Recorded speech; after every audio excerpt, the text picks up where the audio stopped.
Welcome to this week's edition of Black Authors Matter TV, where we interview the latest movers and shakers in the African American literary community. You'll meet some old friends, discover new ones, and stay abreast of the latest book developments around the country and even the world. So sit back and relax for the next 2 hours with Black Authors Matter TV co-hosts Gwen Richardson and Dr. Rhonda Lawson.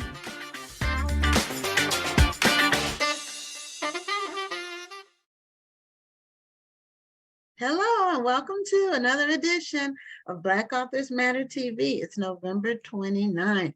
We're almost in December at the end of the year. 2022 is almost over. It's unbelievable. It's so but fast. I know it just flew by. But at any rate, I'm Gwen Richardson, your host for tonight. Welcome to the show. And I'm joined by my co-host, Dr. Rhonda Lawson. Good evening, everyone. and we always have an amazing lineup every week, and this week is no different. So we have 2 books we're going to give away, but we're going to bring our first guest on before we give away the books. I am going to announce what the books are, and one of them, these are both advanced reading copies. One of them is called Driving the Green Book, a road trip through the living history of Black resistance by Alvin Hall. This comes out in the end of January. And this is another advanced reading copy of a young adult fiction book called Reggie and Delilah's Year of Falling. And it's by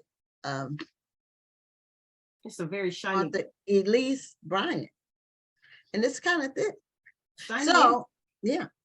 It said it's shiny and thick. It is shiny and thick. So anyway, those are our 2 books. We'll do the trivia after this first interview with Dr. and I think it's pronounced Bisa, like Lisa, because Yes. it's spelled like Lisa with the B. But if it's not, then we'll find out. But her name is Dr. Bisa Batten Lewis, and she has a book for educators, especially for educators, but I'm thinking anybody who has a professional career can probably gain some knowledge from it.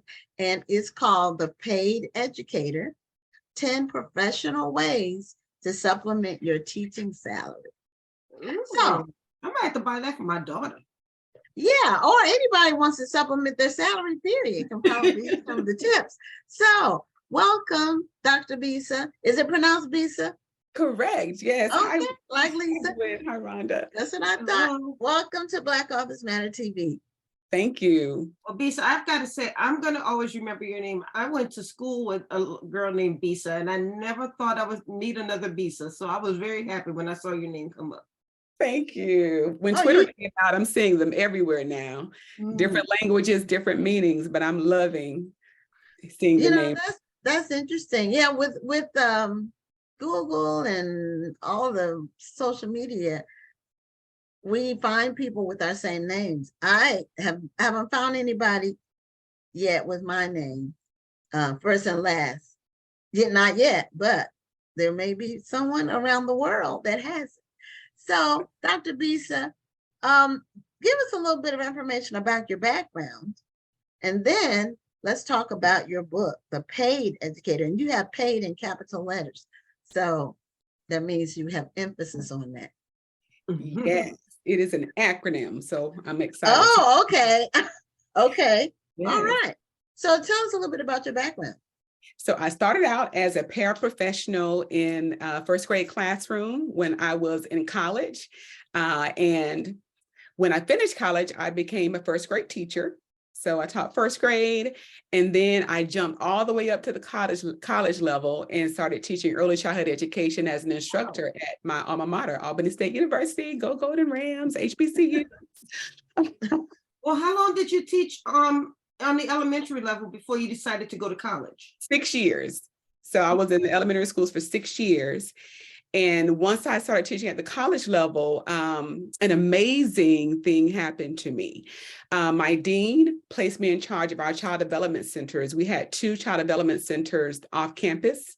and I was supporting those centers. So I only taught 2 classes on campus, early childhood courses, and the rest of my work was managing those childcare centers along with the center director who was there every day, the staff. And that's how I got really, the rest of my career, I will say, is history, because that's when I got fully embedded in the preschool part of their early care and their early education career and profession. Oh, Wow. okay. Yeah, I know some other Black, I don't know if it's common at other universities, but I know HBCUs, some of them will have a child care, not just the program with the education part, they'll actually have a child care center on campus or somewhere near campus. Because if I'm not mistaken, I believe when my daughter went to North Carolina Central, there was one there because I remember a playground, and I asked her, well, what was the playground for? So, and it's good to, and she said it was for some students who had children, and instructors and other people utilize it as well. They Is serve that what 2 happened purposes. Yes, they serve a purpose for the students who are majoring in education, so they can have hands-on experience with children as a lab school. So they're all my programs have been lab, most of them have been lab schools. And then also the way the children are enrolled is if you are usually a student or a faculty member, staff member, so they start there and they have first dibs on the slots. And then someone from the community can get any other open slots, but they serve 2 purposes, which is amazing because they implement the highest of practices because they're training future professionals. Right. And then the students don't have to leave campus. You know, if their children are in the daycare, that's right there. And for their training, they're right there on the campus. Definitely. So Rhonda, I know you had a question you wanted to ask, I think, or did? No. I didn't want to interrupt. I'm good. Oh, okay. Well, I thought maybe you had something No, I else. mean, I just think that that track is very interesting. And my guess was that really your impetus for wanting to get into early childhood education, because you were already teaching on the elementary level before you went to the college level? Yeah, I realized that so much happens before the age of 5. And oftentimes when we're getting those credentials, those degrees in early childhood education, especially when they're 4-year degrees, there may be one class that focuses on preschool. So I was excited to learn so much more about the birth to age 5 part of early care and education. So being embedded in that every day, I really love it because they have oftentimes less supports than you do when you get to the school system. But I also love is developmentally appropriate practices that are emphasized, because once you get to kindergarten, you know, there may be more worksheets and not as much developmentally appropriate practices going on in terms of learning through play, you know, intentional learning through play. So we see children being children, but we see them learning. So ever since I had that experience, the rest of my career, I was managing childcare centers. I served as a dean of early care and education at the local technical college. We had 2 child development centers there on our 2 different campuses. So I helped to open child development centers. I've managed Head Start pre-K. And so just really enjoying this part of the early childhood education spectrum. Yeah, Well, I like what you. She's in early childhood education right now. She teaches at a preschool, and every day she has a new story. Well, you can tell a lot about children's home life and nurturing by 3 years old. You can tell a whole lot. It's amazing how much you can tell. Right. Just in terms of their conversation, or are they even verbal? Yes. Some 3-year-olds are really not that verbal, and some 3-year-olds can speak extremely well, like full sentences, you know, speaking well. And some 3-year-olds are using profanity, which means their parents are cussing at home. Yeah, That's what that means. their parents are cussing. They're sponges. They repeat Yeah, part everything. of their vocabulary. Yep, they're like sponges. I don't think people realize 90% of brain development happens by the age of 5. 90%. So I believe it, because it and the nurturing part is extremely important. And I guess this is why they say that you know, it takes a calling to be a teacher, or at least to be in education. And often some who don't have the calling don't go into teaching because of low pay, which is, I guess, why your book is very, very valuable. Yes, thank you, Rhonda, for going back to that. So when I wrote the PAID Educator, I wrote it to support educators and really using the skills that they already have, because we write songs, we write books, but we don't always publish them. We don't always do anything with all these materials that we create to support young children's learning and their families. So my goal is not to pull teachers out of the classroom, have them leave, or discourage people from going into the classroom. My goal is to do what you just said, Rhonda, is to help them to make more money, because especially when you're talking about childcare, preschool, they're not making nearly as much. If they're not certified teachers in the school system, they're making less. Even college educators, college professors, I made half as a university professor. I made half of what I made teaching early childhood education in high school. Wow. So I also taught the high school students to finish high school with a credential so they could work in the field, growing our own workforce. But I made double working in high school so college professors don't make as much as we think. Yeah, that's surprising, because I thought that college professors made a pretty good dime. If you're doing extra things. So I did learn early on to write grants, which is also in the Paid Educator book. I learned I think I tripled my salary.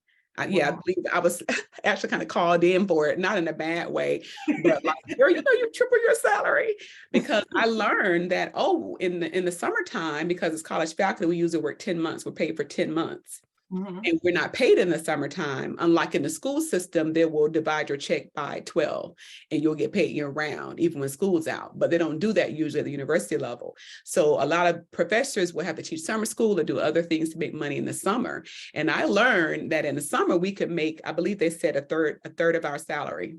And so I was able to do other things to make more money. So I decided, why not help other people do the same? Because people are always asking me how I was able to build the career that I have. And half of my career, I've worked full time at a school or in a college or Head Start or somewhere. But the other half, I worked for myself. And I want to make sure others know what they can do, even working full time, how they can increase their income. So the PAID Educator is what came out of that in 2020, interestingly. Yeah, a lot of books came out of 2020, either started or finished or both, because the lockdown, it birthed a lot of books. So I can't even count the numbers that have been on the show that said they wrote their book either during the lockdown, because of the lockdowns, or as in the aftermath of the lockdowns, or something having to do with what happened with COVID. So go ahead. No, I was saying the PAID Educator came out in January, a couple of months before COVID. But here's the thing, because we as educators, because of our big hearts, we don't always like to go out there and ask for people to buy what we're doing or pay for our services. That's how we are, because anyone who works with people, personal services, our nurses, our first responders are the same way. We have a hard time asking for that money. So I really didn't push the book because COVID hit 2 months later. Okay. And we felt guilty, but interestingly, it still has done well. It's a bestseller, came out as a bestseller, so I'm thankful for that. But you're right, once COVID hit, I was excited to see so many people, Rhonda and Gwen, especially educators as well, who realized that there's a life outside of work. Right. So people are doing other things. They are traveling. They are finding their passions and living some of their dreams. So that was exciting to see. I noticed you put the emphasis on PAID, not just paid, but PAID. So can you talk a little more about that? What does the acronym stand for? So P is for prospects, and this is how you get to, increasing your income. P is for prospects, A is for allies, I is for information, and D is for dollars. So I show people, do coaching as well, have a coaching program showing educators and anyone, as you said earlier, Gwen, who's looking to increase their income, no matter what profession they're in.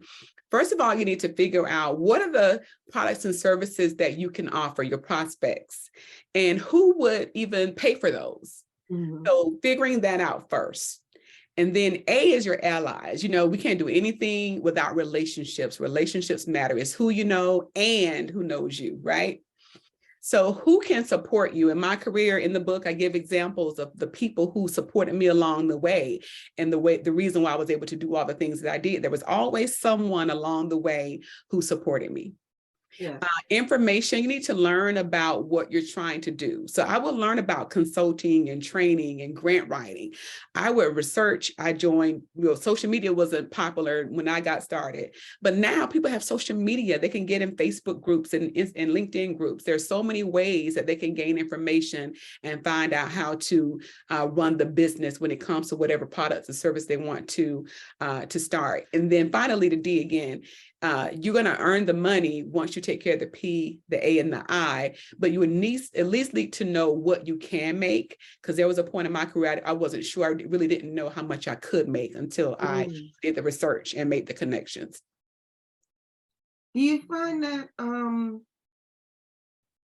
people get in, I'm trying to figure out the best way to ask the question, but people may get into the teaching profession and they don't feel right trying to earn that extra income or having that side hustle? Maybe they feel like they're cheating on the profession, so to speak? Yeah, first of all, you're tired, at least the first 3 years, until you really get into a groove of how your lesson plans, you tweak them to where you want them, and you're in getting your days, your curriculum all situated. It takes about 3 years to do that when you're teaching. So first of all, you're tired. You don't want to do anything when you get off work. Right. But once you do start getting where things are organized, yes, we have a very difficult time asking for pay for what we do. A lot of educators do it for free. A lot of people in, in the medical profession as well. Anyone working with people, personal services, we have a very hard time asking for money. At church, people don't want to, there are certain things, but we'll pay sometimes a pianist, but every pianist doesn't get paid, right? There's an organ player who may not be getting paid. So we have a very difficult time asking for money. And when we do, it's much less than what we should. I recall Danielle Leslie, everyone knows Danielle Leslie from Course from Scratch, and she's made all this great money, was in Forbes. And in her program, she talks about how when she's helping people to decide on the cost of their coaching program or their online course, and it's often the educators who don't want to charge, they're very uncomfortable charging the amounts that they're talking about. So they always charge much less. So you've taken Danielle Leslie's course? Yes. I was thinking about it. I'm actually still in it. So, it's self-paced, taking my time. But I love the program. And I've, as a teacher, we've been involved in a lot of different types of software and program, and courses, but she has truly increased the variety of resources in the community that's available. So shout out to Danielle Leslie. And I want to give another example, if that's okay. Tiffany Aliche, who is known as the Budgetnista. Yes. Tiffany was a preschool teacher. And I love how she's also been able to do similar to what Danielle has done, where she has a full program, coaching program, online course that she offers, and she speaks. She does an amazing job out there encouraging people to start businesses, or to just how to use their own money, and also how to make additional money. She paid off her house and a lot of different bills that she had while she was still in preschool, a preschool teacher, I'll say. So I just want to give a shout out to her because I love her story. Yeah, a lot of people, I find, they undervalue their work, their services. And nothing is free. That's one of the sayings that's, if you want to just encapsulate economics, nothing is free. Somebody might say it's free, but somebody is paying. It could be you, or it could be a third party, or you might be paying down the road and not realize it, but somebody's paying, because nothing is free. Everything has a cost. And so as professional people, especially when we have professionally done work, we need to feel comfortable charging what our professional time is worth. And it's not just the time that we're spending right now. is the years that we spent gaining the knowledge, be it education, being in a business, being a professional, being in the military, like Rhonda. So it's the value of your knowledge is based on the time that you spent acquiring it. I was in the military. Oh, I just noticed something. You and Dr. Bisa are twinsies. Kind of, sort of, but like I say, I have my shirt is orange, except for just a part of it at the top. We felt like Prince today. Yeah, I normally wear solids on the show, but I said, why not? Why not? My twin today. Well, we only have 10 minutes left. I did want to touch on, well, I have two questions actually. The first question is, I know you do speaking engagements. Have you actually built a speaking platform off of the paid educator series? Yes, I've been speaking for quite some time, and my topics change based on what I'm doing or what the need is. So the last couple of years, definitely, mostly I've been speaking on inspiring women a lot, small businesses, entrepreneurship.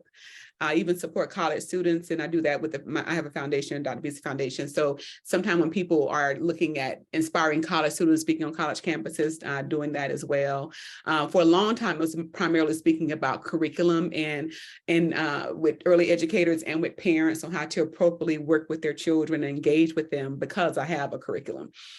So I still do a lot of educational speaking as well as women business as well. So it's a mixture, but I love it all because it's all motivational, and everything I do can really be tied into either education or entrepreneurship. Okay. Yeah, Okay. I need to learn how to do a curriculum. Somebody put that on my idea in my head. I'm like, okay, I have to learn how to do this. I got to learn how to do it. Yes. But Yeah, I'm thinking about doing something like you do that a too. curriculum too, because you have Well, with my kids' biz books, Yeah. my series, I'm thinking about doing a workbook or some kind of additional curriculum where they can put what they learn into practice. You know, some different projects, assignments, scenarios, you know, that from the 5 to 8 year old level. So anyway, Yes. but I've been thinking about that for a while. But the first thing I have to do is finish my sequel, and I'm working on it. NaNoWriMo is almost over. So that's the month of November. I do want to ask you, Dr. Bisa, you say you have 10 professional ways to supplement the income. And we don't want to give all 10 because we want people to buy the book.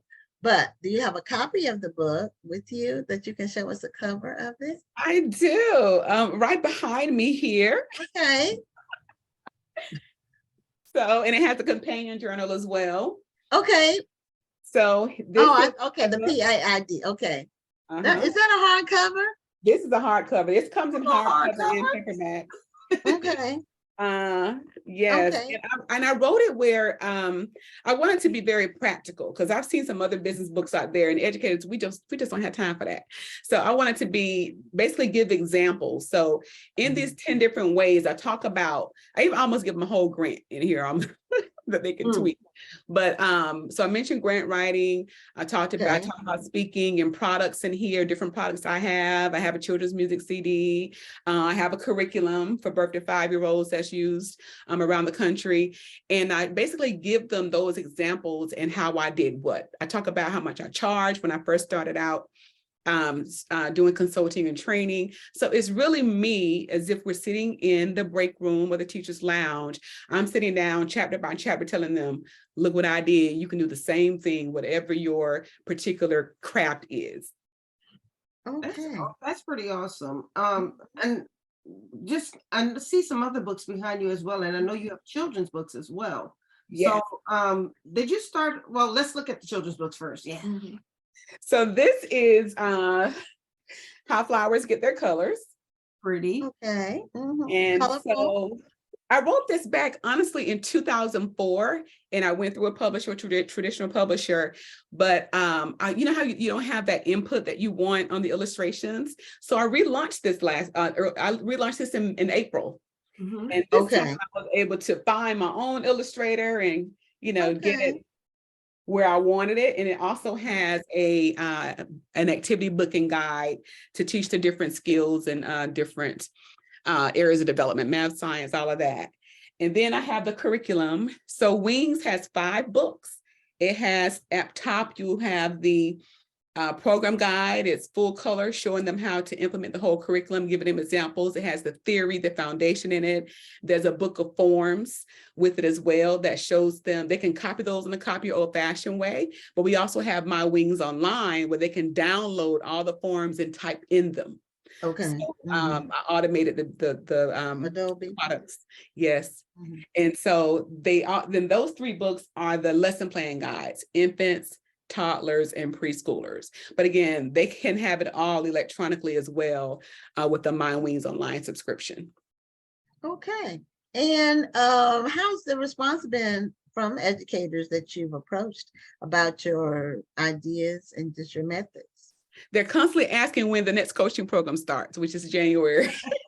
Okay, so you have you had mentioned that you have the mastermind series. It starts in January. Do you have a specific date in January? Yes, January 24th. So a couple of things that we do with the foundation. One, we did a paid educator business development series this year.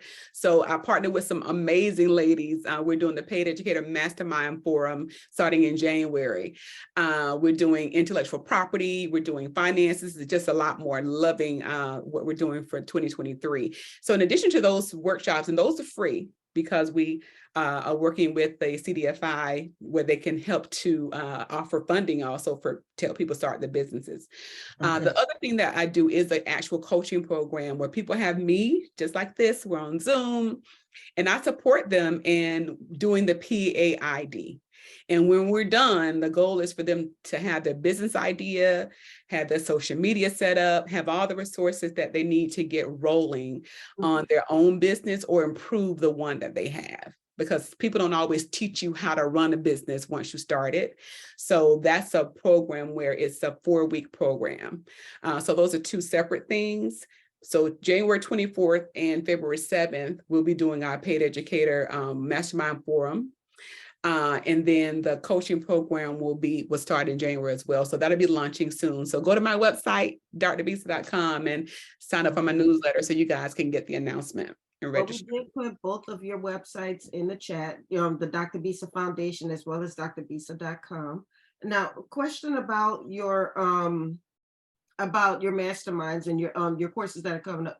I know you said that anybody who is looking for another income can get something out of your book, but are your workshops and your masterminds only for educators? No, it's for everyone. And so my partners, they're not educators. Oh, okay. So one's in finance, one's an attorney, they're in different parts. So that's what makes it so exciting is that you can be in any profession. You could be in any profession. So that's why I like to partner with different people so that we can support educators and those who may not be educators. The goal is to breed more small businesses, but also to support people in working their business appropriately, because I found that people don't always know the ins and outs of business. So the goal is to help them to do it the right way.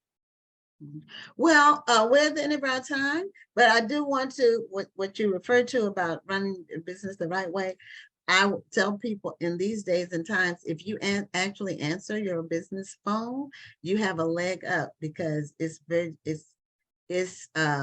customer service now is in the toilet, and especially with big companies, it's horrible.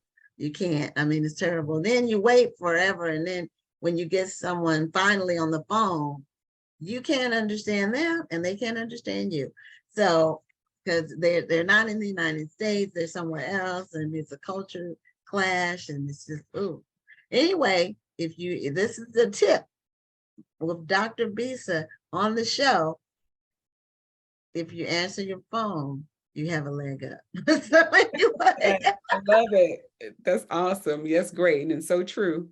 so thank you so much for being a guest on the show, and continued success with your PAID program. And I'm so glad you're touching other people with this idea that an educator can also be an entrepreneur. That's great. That's wonderful. Thank you all for having me. I enjoyed our time together. And thank you. I enjoyed the conversation. Great information that you're putting out there, and I wish you all the best. Thank And you. happy holidays. Happy holidays. Bye. Okay, so we are going to give away our 2 books, then we're going to bring our next guest on immediately after that. So I've showed you all the books. Driving the Green Book by Alvin Hall, A Road Trip Through the Living History of Black Resistance. And the question for this book is, Alvin Hall worked for 5 years at which radio network? So which radio network did Alvin Hall work at? For this, I'm just kidding. okay, for this one, this is Reggie and Delilah's Year of Falling. The author's name is Elise Bryant. And the question for this book is, name another one of Elise Bryant's books besides this title. This one comes out in the end of January, but name one of her other books and you will win that one. So we will find out who won after this next interview. And this interview is with Eric Velasquez, and Velasquez, different people pronounce it differently. So he is an illustrator of children's books, very successful illustrator. He has some of his work on the wall behind him. I believe that's his work, because why wouldn't it be? And he's joining us today from New York, and we welcome him to Black Authors Matter TV. Hi, it's great to be here. Thank you, Gwen, and hi, Rhonda.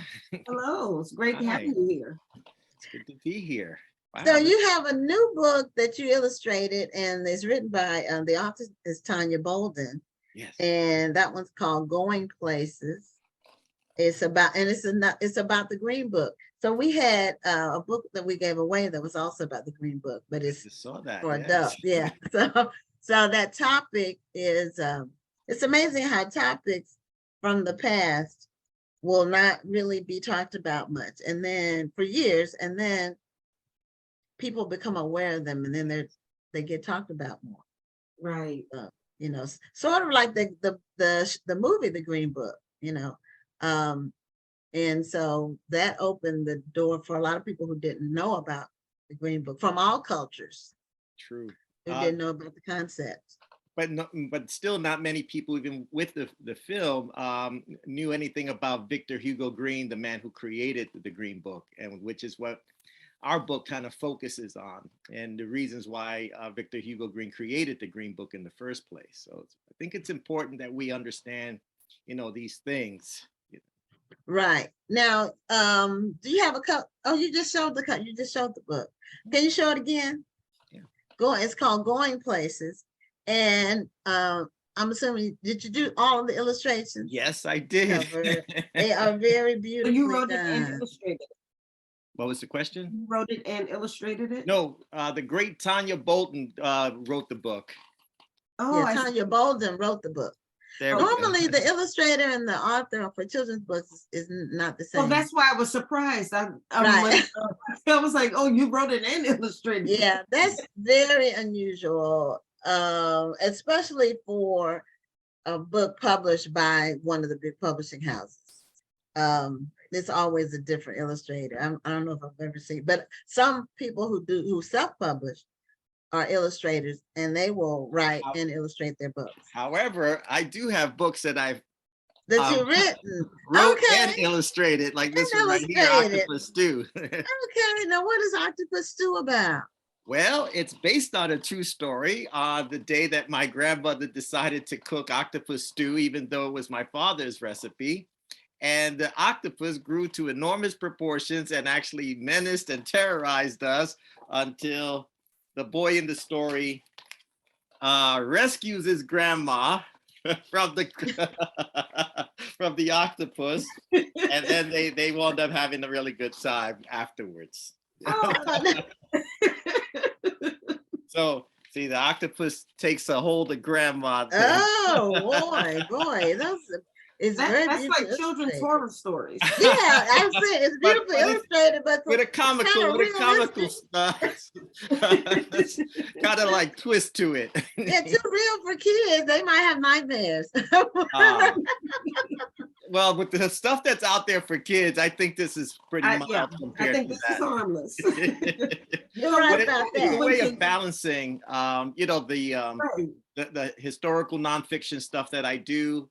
Sometimes it's nice to just do something that's like just lighthearted, and just for And fun, fun, comical. yeah. Mhm. What got you into illustrating? Drawing? Were you drawing from a young age? Yes, from a very young age. And, so my mom would always have watercolor sets and pencils available for me. And so I was always drawing.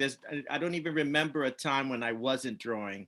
And so I was fortunate enough to get first into the High School of Art and Design, which is a high school right there on 57th Street in New York City. And then from there, I went to the School of Visual Arts. I studied at the Art Students League. And so after I got my BFA from SVA, from the School of Visual Arts, I began my career as an illustrator, and that was well over 30 years ago. So this is all I've ever done. So aside from teaching, which I've been doing now for 20 years at FIT, the Fashion Institute of Technology, which I teach book illustration. So it's kind of, I leave the house to do this. There was book illustration at the Fashion Institute of Technology. I just thought that was fashion. No, we have illustration, we have photography, we have a graphics department. Wow. It's a big school. That's great to Wow. know. I have a couple of graphic designers in my home I need to send over there. Oh yeah. Now, are all of the books behind you, are those all books you've illustrated? So these are some of the books that I've illustrated, and some by good friends that have gone on to fame and fortune, like Jerry Graff and New Kid. Okay. So basically, this is like a shelf of my friends and myself. Okay, well, I thought it might have some significance. So that's really, so how many books have you illustrated? Do you know? I'm on number, so I've illustrated now 35 books, and I'm soon completing number 36. Oh, okay. Now, do you have an emphasis on the African American children's book space, or have you written, illustrated cross-culturally?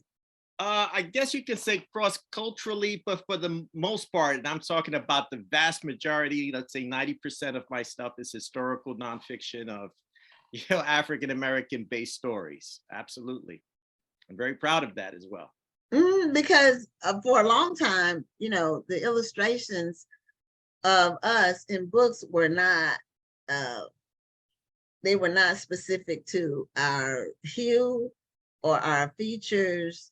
It was like a Caucasian painted brown. Right. Which And is exactly why I wanted to do what I do to this day.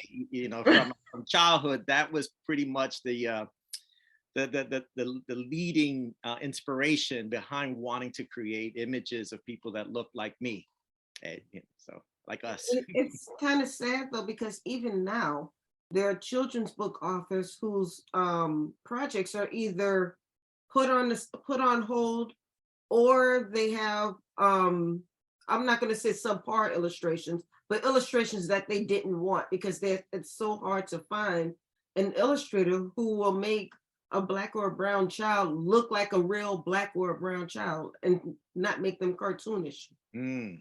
Well, there are plenty of illustrators out here. A lot of them are my friends who do a fantastic job.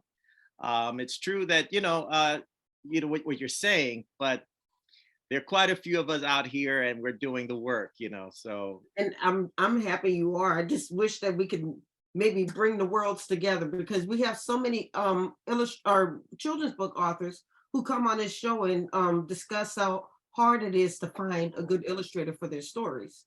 So that's why we have to send more of the art students to FIT to get these bachelor degrees, so we can, because I'm there training the artists of the future, trying to put in the work. Well, Mhm. do you teach virtual? Because I might have to take the class myself. No, I'm in person right now, but we did go virtual during, at the beginning of the pandemic. But no, we still wearing the mask at the school. So we're in there. I wear my mask from 9 to 5 and teach and do the best I can with them. But I do have some really good students that are, have a lot of potential, and I'm very proud of them as well. Um, when you said your mother had watercolors and all that, was she an artist, or was she helping to encourage you in your talent? Well, she was trying to encourage me. And so my mom worked as a chambermaid in a hotel, Mm. and she was exposed to a few artists and a lot of, let's say, movie stars and people on Broadway. But for a long time, I didn't know that my mom used to draw, and she pretty much stopped drawing when I was born. Hmm. And so I Mm. think she had an interest in me becoming an artist, although I didn't know this until much later. I would always draw. And one day I saw my older cousin drawing, and I asked her, who taught you how to do that? Like that, where you do a face and you line up the eyes and the nose. And that to me was fascinating. And I'm like, who taught you how to do that? And she looked at me and said, you know who? And I'm like, no, where did you learn that? She says, your mom, silly, you know that. Your mom taught me how to do. And I'm like, my mom. And I asked my mom, do you draw? Can you draw? And she's like, I used to. And I handed her a paper and a pencil, and I made her draw me a face. And I realized, oh my God, it's true. Wow. I asked her, why did she stop, or why didn't she ever draw around me? And she said, because that's what I was supposed to do. She's like, that's for you to do now. So it was just interesting that she put all of that away, and just provided me with lots of sketchbooks and pencils and watercolors, and just a lot of encouragement. And I became who I am. And plus, there's another shelf over there with all my original children's books. She used to read to me every night. And a lot of the books, all of the books are realistic, have realistic illustrations in them, Mm. Oh boy. which I Now asked her about. that is, I was talking about this with the previous guest because she was talking about early childhood education and developing children. And by the time they're 5 years old, a lot of their development is already baked in. Yeah. And that's why it's so important to encourage and support talents that we see in children. And children, they really do. They demonstrate their talents very early, normally by 3 years old. Whatever they're going to be doing, or whatever they're attracted to, whatever they're drawn to, it shows up very early on in the development. Just for me personally, I was an early reader, and even at 2, I used to pretend like I was reading, even though I wasn't reading, but I would hold something up, and sometimes it would be upside down. But that was how my mother kept me quiet at church, because my dad was a pastor. We were in church a lot. The way she kept me quiet was to give me the program, the bulletin. I would be pretending like I was reading, and then I was a self-taught reader by 4 years old. So I had a brother who was really a natural drummer. He was banging on pots and pans. And when he was 3 and when he was 6, my parents got him a drum set, and he was a self-taught drummer.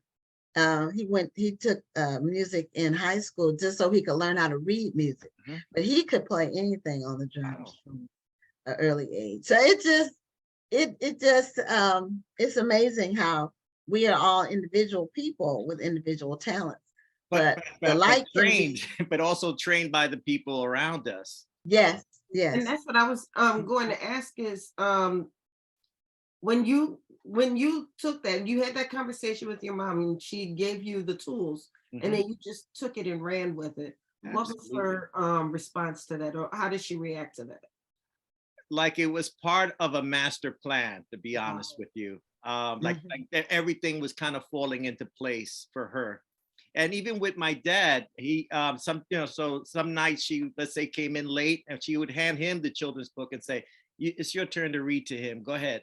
My dad's like, yeah, I'm gonna do just that. And he kind of come into the room with me, and then he showed me the book and then put it down and say, how about you tell me a story tonight? Instead of me reading, just make up a story and tell me a story. And but over time, what that did for me was it fostered a sense of storytelling. Mm-hmm. So to this day, I'm able to come up with stories, I won't say easily, but I'm like inclined to just create things, out of the blue and on the spot. And that was based on what he would do. And of course, the next day is like, did you like the way your dad read the story? I'm like, yeah, he did a fantastic job. Are you covered for me? but that's wonderful. I like hearing about how people developed years ago, when we don't hear enough about what we were able to do in our own homes and communities, and with developing our children, our communities, having mentors around us. We don't hear enough about that. We hear a lot about all the bad things, but we don't hear enough about the positives that birth all the people that eventually ended up doing major things. Right. It didn't just happen, Exactly. We're really are products of the environment and the people around us. And some of us, like myself, I consider myself very fortunate that, with my parents and my grandmother, that they kept encouraging me, artistically, to just keep creating art on paper and stories and just music. We used to create songs. I come from a creative family, which, of course, once again, it wasn't until I was an adult that I really came to that realization. You don't really understand what you have, until you're getting older and you're beginning to like kind of, forge your own way, and you start realizing how fortunate you are with your family. Do you find that some of the students that you teach are going through this realization for themselves? Absolutely. And I do encourage them sometimes to like go home and ask like their grandparents, to tell them, stories about how it was for them when they were coming up. And so a lot of my students have gone back home and have learned about their history, their family history. And I'm not just speaking about African Americans. I have students that have origins, let's say in Poland. Like right now, I have a Polish student. I had last year a Ukrainian student, and all of them are reaching back into their roots, based on my work. I got, those are the images from Grandma's records behind me. So of course I read my books to them, and it inspires them and encourages them to do the same thing, regardless of their cultural background. Right. Now you were going to share some, are we going to be able to see some of your illustrations on the screen share? Are we going to be able to do that? I have it set up for screen sharing. Okay. So this, Okay. can you see it? Yes. All right, so that's Going Places. Okay. It's just beautifully done. Now, did you take a photograph and create an illustration from a photograph, or So is this I from did your a combination imagination? of both. I found, let's say, historical photos and combined it with models that I bring into the studio and photograph them as well. Okay, and that's the Green Book, which is Going Places. Victor Hugo Green and his glorious book is written by the great Tanya Bolton. It's a nonfiction picture book about the Green Book, which was a travel guide published to keep African Americans safe while they travel. Let's see how we do. Now I, from my understanding, Victor Green was not African American. He wasn't. Is that correct? He was, as far as I know. He was? Okay. Okay. Yeah, Well, see? I need to do some more research. I thought Yeah, I an heard that he was. African American postal worker from Harlem who wanted African Americans to stay safe and free of terror while traveling around the United States during segregation. And this is like, Okay, so he was African American. I yeah, don't know. I heard somewhere that he was. Okay. okay. I thought you Thank might, you for correcting my history on that. or else our whole book is off. Well, So I just put together like some of the sketches that I do before starting. And in this case, this is some of the sketches I did on Amtrak on my way to Philadelphia to attend the African Americans Children's Book Fair. okay. Is that the one in Philly? Yes, that's the one in Philly. Yep. Okay. And that's Tanya Bolton. And so we previously had another book called Strong Voices. So we were there signing copies of that book. Okay. And we were able to talk and chat. And then on the way back, I began thinking about the purpose for the Green Book. And, you know, there was a time, and some things haven't changed much, but that African Americans were terrorized while trying to travel from point A to point B. And we couldn't stay at hotels, And couldn't you stay know, in hotels. And we yet, couldn't use the bathroom. My parents exactly. had to drive from San Antonio to North Carolina in the 50s, Mhm. the late 50s, and they had to drive straight through because there was no hotel. There was no, you know, you couldn't, if you went to the gas station, you could just get gas. Right. You couldn't stop and eat anywhere. He said a nice family did give them some food on one of their trips, but people don't realize how blessed we are now that we can travel and go places and stay places because you couldn't use the bathroom even. Right. So Correct. you would have to pull over on the side of the road and go in the bushes or on the side of the road and, you know, hope nothing jumped on you, you know, like a creature. Yeah, you're right. And it's funny because since the book's publication, a few people have now contacted me saying that they had similar experiences. So, and it wasn't that long ago. It was not that long ago. No. My parents talked about it because he was in the military at Fort Sam Houston. That's where I was born, in San Antonio at Fort Sam Houston. But they were from North Carolina. So they would have to drive. And you know, the cars didn't have air conditioning. Just it's, you know, it's we take a lot for a lot granted. better now. We take a lot for granted. Okay, so now what is so these are some of the sketches, and I did order a copy of the Green Book. That's kind of like a compendium, as they call it, a collection of all the different Green Books in one book. So I ordered that to get an idea. These are my storyboard sketches that I do before starting on 8.5 by 11 paper. Okay. And then I looked at a lot of Green Books. Green Books. Now, was there a national Green Book, or were there regional Green Books, or both? Oh, I think he published just one. Okay. And that covered, eventually covered all 50 states. In the beginning, it was like the Northeast, and he kept expanding it and expanding it. Yeah. Okay. So I'm just gonna say your storyboards look like they could have been the illustration. Thank you. Yeah, very, very nicely done. So I'm not sure how much you wanted to look at, but you know, these are all the reference that I collected. This is Victor Hugo Green right here. Hope you can see my cursor. Yeah. So that's the man himself. This photo right here. Now I don't know. Can you see my cursor? No. This photo of the ladies with the suitcases and the hats and dressed up. I love that kind of photography because Black people used to dress up. Yes. When we would be in public, you know. Absolutely. People would dress up when they traveled. Absolutely. In fact, that's the joke I have with the author, Tanya Bolton, and I.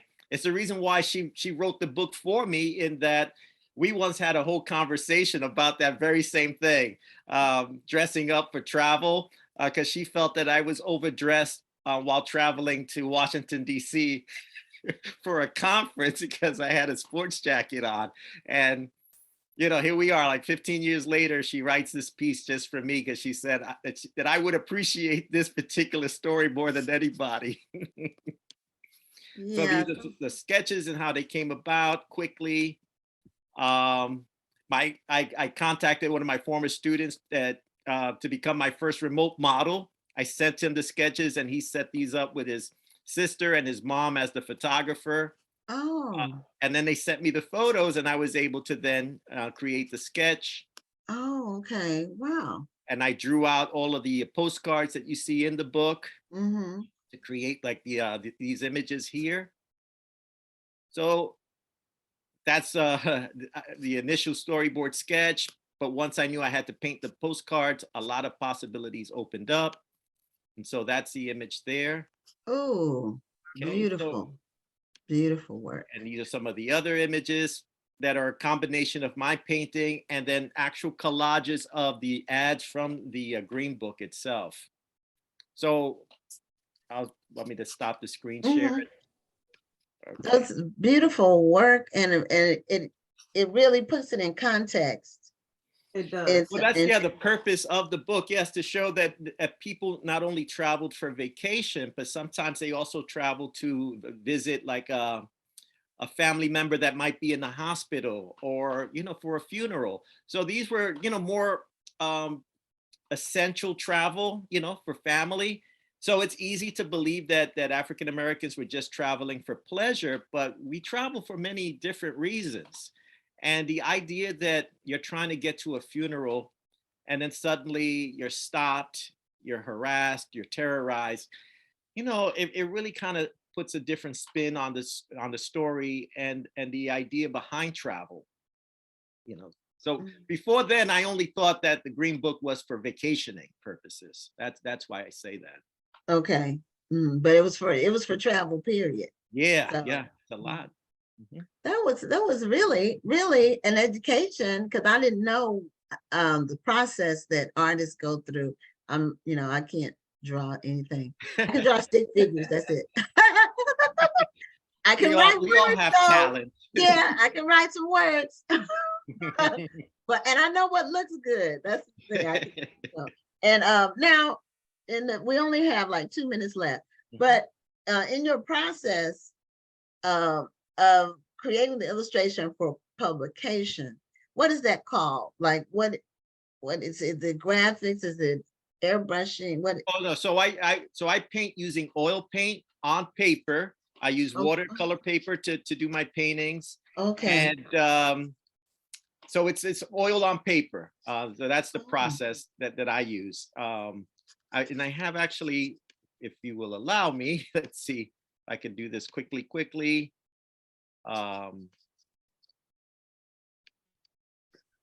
See, so here is like my easel, and this is like I do a color sketch first. You see that here. I create a composite using Photoshop. So that's the finished drawing. There's the composite. See, and fortunately, my wife Elizabeth is always willing to pose. So that's us posing. Okay. And then I put the card together, do the finished drawing. Okay. Everything in process, and that's what it looked like when it's printed in the book. I always thought that, I mean, not to minimize anything, but I just thought that you sat down and you were able to create these pictures. I didn't really realize the process that goes into illustration. Yeah, there's a lot of planning. It's a lot of planning. It starts with those small storyboard sketches that then I expand and then do a lot of research to get the clothing right.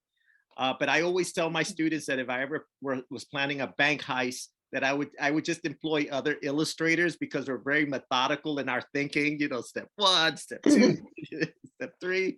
Yeah, so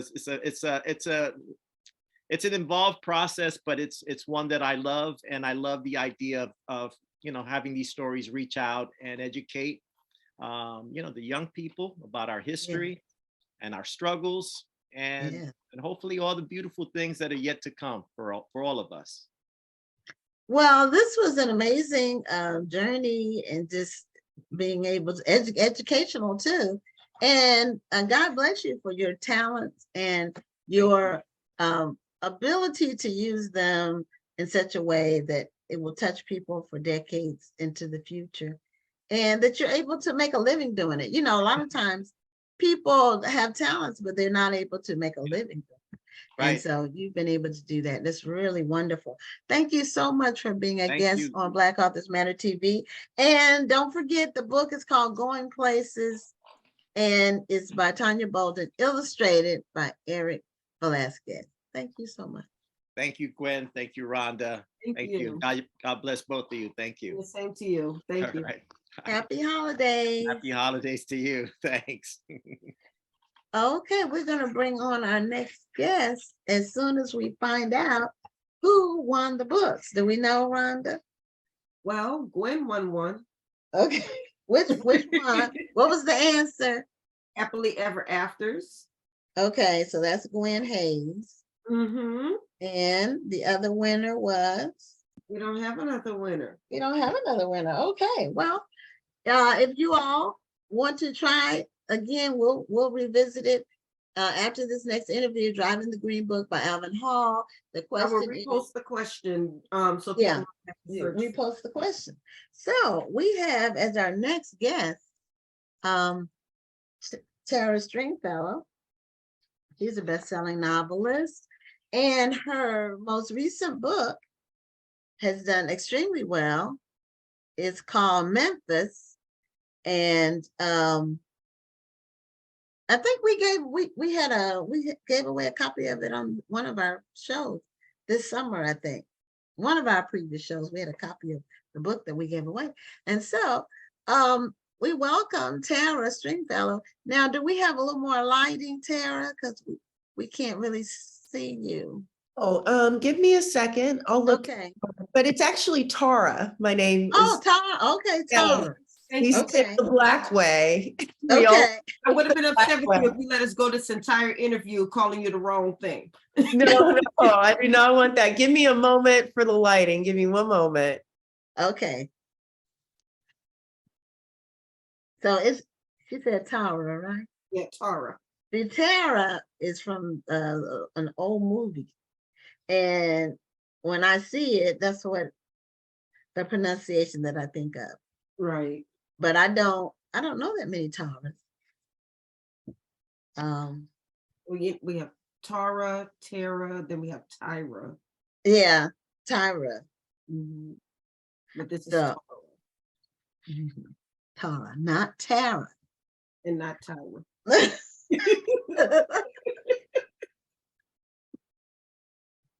So she's done very well with this book. I wanted to find out. Well, all maybe of while she's doing that, we can talk about a bit about the book. Can you show us? No, you don't have the cover. No, I don't have it because I gave it away to somebody on the show. I don't remember who won it, but somebody won Probably it. Gwen or Mary, Mary. could have been Kay or Stephanie. Okay. Okay, is that a little better? It's a little Yeah, better. We can see Okay. that's that. better. great. We can see you better. Great. Okay, well, welcome to Black Authors Matter TV. Thank you so much for having me. And thank You're you for welcome. being here. And Oh, we you have company. If you see that white tail, that's my dog. Yes. What kind of dog do you have?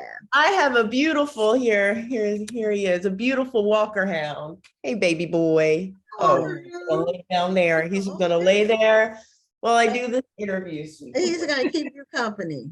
Yes, yes. Constant Well, we were companion. just about to talk about your book. And so now that you're back, can you tell us about the book? Oh, sure. So here's my novel. Thank you. Thank you so much for having me come. Yeah. The one that I had, somebody wanted on the show, and I I don't see. have that copy anymore. You don't So- have any copy anymore? Well, No. I'll send you. We'll make sure you get a copy. You'd have, but this is my debut novel, Memphis. It centers the stories of around 4 Southern women all living in the same house in a North Memphis neighborhood. But truly, I just wanted to really write a Black love story.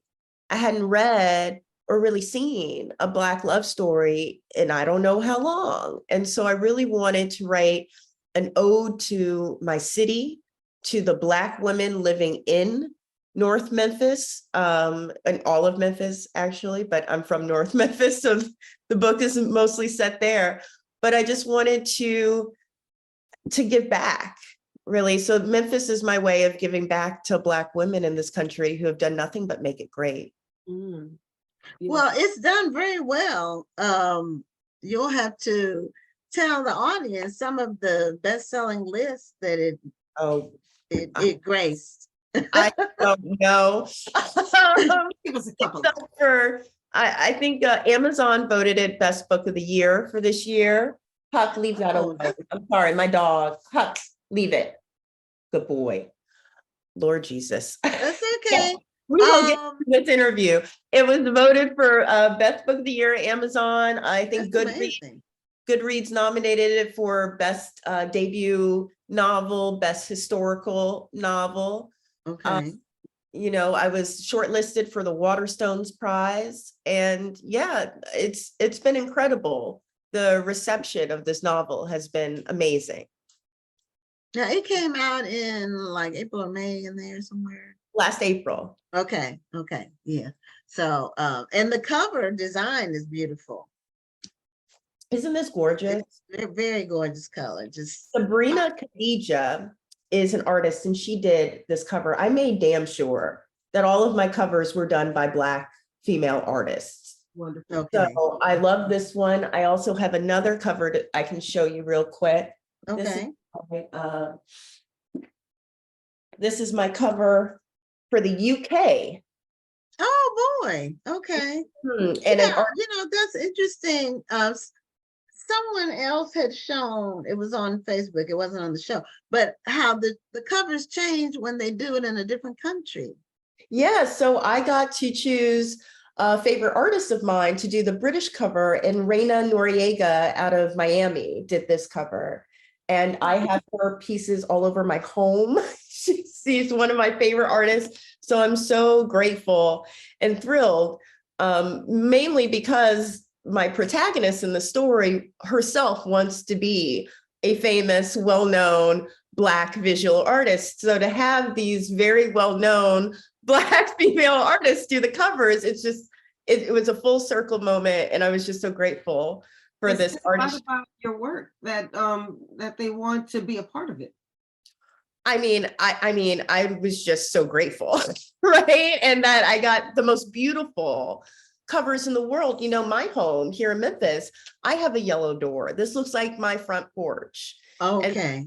And it actually looks like, I don't know where y'all are, but this looks like Memphis in May. Like it's lush, it's green, folks sitting out on their porches, just chatting. And that's how we do it down here in Memphis. We have porch time. So it's so lovely that the cover kind of reflected my own heritage. I really love that. It's a beautiful cover. Memphis is a beautiful city. My nephew used to live in Memphis. He moved to Houston because of work. Okay. And, I'm in the DC area. I'm in Houston. So okay. So we're in different parts of the country. And we have people on the show that are everywhere. I mean, yeah. So where you now? Because I know you.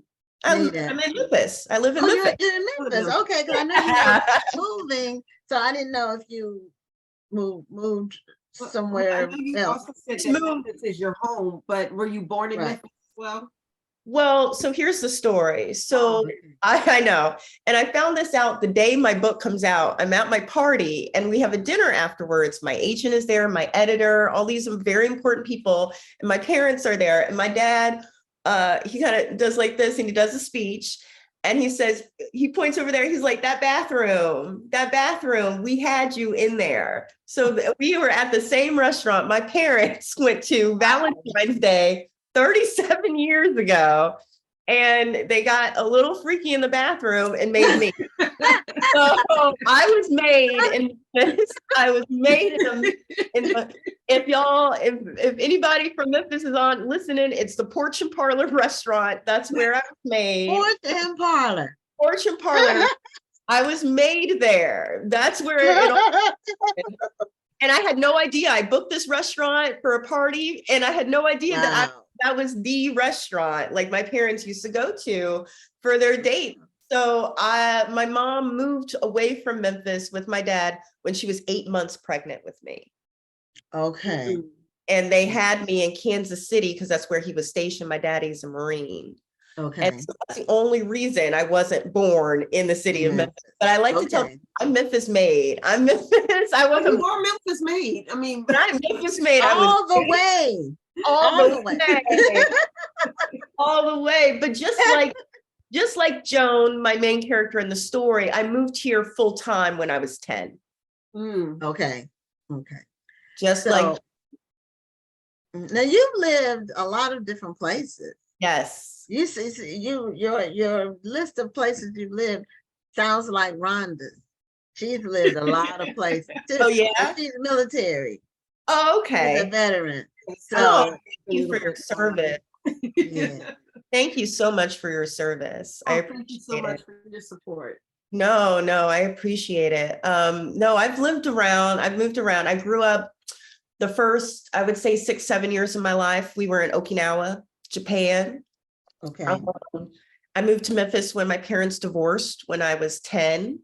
But since then, I've lived just myself. I've lived in Ghana. I love Ghana, Cape Coast, Ghana. I cannot recommend going to Ghana or anywhere in West Africa enough. I've lived in, oh gosh, Spain, Italy. I live there. I go to Italy every summer for about 2 to 3 months and I write books. I finished Memphis in Italy years back. I've lived in Cuba. I wrote a big chunk of the book in Cuba. I just like to travel and to, well, not just travel, but to live in the place, to really get to know the culture, the language. I've learned Spanish. I never took it in school. I learned it when I moved to Spain. And then when I was living in Cuba, I've learned how to cook different kinds of food. You know, I'm making Italian food in my home, you know, so I really love living in a place, not just visiting, not doing for a week. I try and do it for a whole like summer or a whole season if I can. And I just stay and I try and soak up everything around me, all the energy, and I write best when I'm abroad. Well, I know you said this is your debut novel. Yeah. Are you a full-time writer now that you're able to travel this like this?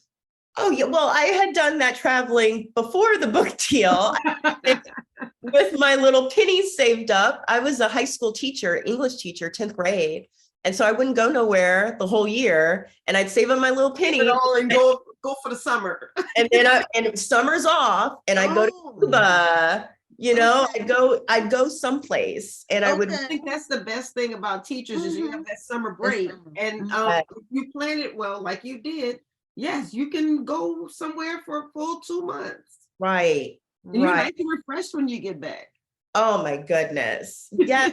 I could tell kids the stories from Cuba, from Italy, from wherever. And so that is great that I was able to do that. But yes, I am a full-time writer. When I got the book deal, I was teaching in my classroom. My agent called me and said, "We're having an auction for your book." The whole class started screaming. It was insanity. It was very, very humbling and a beautiful moment for me as a Black woman in America to be in a room full of Black children and for them to see the actual payoff, literally the payoff from putting in the work, from reading. You know, I really wanted my students to fall in love with reading, with books. And so to be able to be in that moment with them I can't even describe it. It was the most beautiful thing that's ever happened to me. It sounds like it. You know, and then for your children to cheer you on like that means that they believe in you and that they love you and respect you, which is a beautiful thing in and of itself. Yeah, it was very sad because then I had to leave that teaching job to edit the book full time. And that was a hard decision because I love my kids. Like I don't have biological children. I would tell people like, oh, I have 250 students. I have 250 kids this year. I have 189 kids I'm taking care of. So they were my kids. Like I felt like those were my children. And to leave them, I did feel a kind of way, but then I realized that I was leaving them to pursue the dream I've always had for myself, which is to be a well-known and respected Southern writer. So I felt as if I had to. And it is lovely being able to wake up and the only thing I have to do is write. It's a beautiful thing. It is a blessing.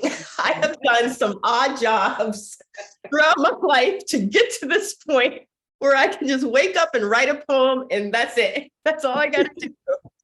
Well, and I'm glad you talk about the fact that it's a process and it's something Yes. where you spent years teaching and doing, in your profession before you got to this place. It wasn't something that happened overnight. But I also want to congratulate you on your travels and sharing it with your students, because I had an elementary school teacher. Actually, she was my teacher in 4th, 5th, and 7th grade, because she kept moving. But she loved teaching. She didn't have any of her own children, but she went around the world. When she did it, it was back when, a lot of Black people weren't doing Right. that.